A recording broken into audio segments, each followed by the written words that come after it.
How to thicken beef stew. Have you ever made a delicious batch of beef stew, only to find it's a bit too thin for your liking? Don't worry, we've got you covered with various methods to save your stew and make it just the way you want it. Let's get started. Evaporation.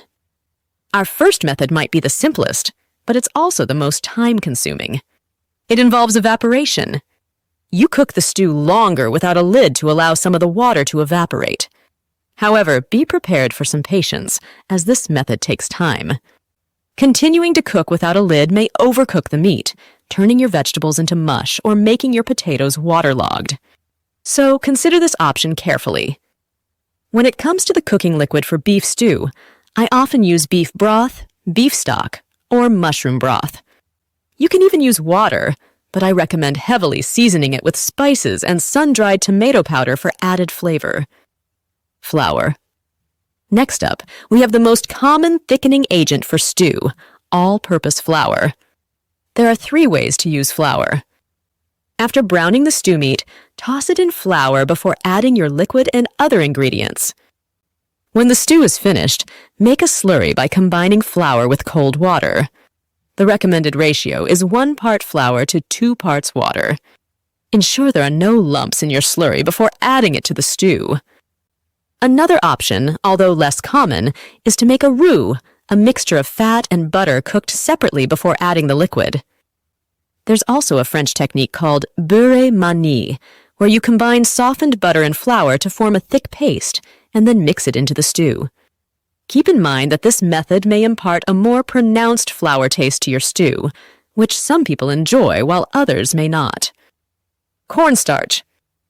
If you prefer to avoid wheat flour, cornstarch is an excellent alternative. Here's what you need to know. Cornstarch has more thickening power than flour, as it lacks gluten.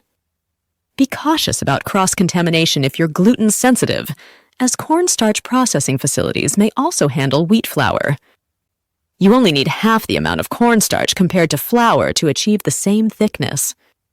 Cornstarch requires a higher temperature to thicken than flour, so keep that in mind when using it. Ultimately, the choice between flour and cornstarch comes down to personal preference. Potato starch and tapioca starch. For those seeking gluten-free alternatives, consider potato starch and tapioca starch. Stews thickened with potato starch may appear glossier. These starches are best used at low temperatures and should not be boiled, as excessive heat can cause them to lose their thickening ability. You can use these starches in the same way as flour, creating a slurry with 1 tablespoon of starch and 2 tablespoons of water. Pureed vegetables.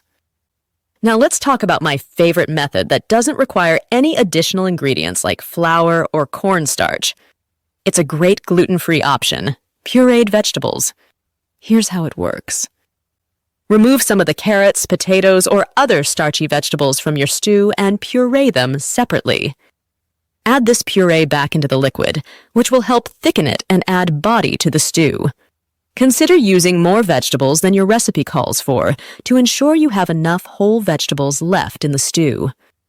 I often use this method when making bean soup, and it works wonders to enhance the texture and flavor. Tomato paste. Lastly, consider using tomato paste as a thickening agent. Here are the pros and cons. Pro: tomato paste is easy to use and adds a rich flavor to your stew. Con: if you need to add a significant amount, the tomato flavor may dominate your stew, making it taste more like tomato soup with beef. Whether this is a good thing depends on your preferences. When to thicken. Regardless of the thickening agent you choose, always wait until the end, when your stew is nearly done, to thicken it. Thickening too early can leave you with insufficient cooking liquid, and you want to assess whether your stew actually needs thickening in the first place. Remember, the goal for a perfect stew is to have the right amount of liquid from the start, ensuring it's just right in the end. However, achieving this goal can be challenging due to various factors, such as weather and vegetable absorption. Don't hesitate to thicken your stew if needed. It's all part of the cooking process. And there you have it, folks.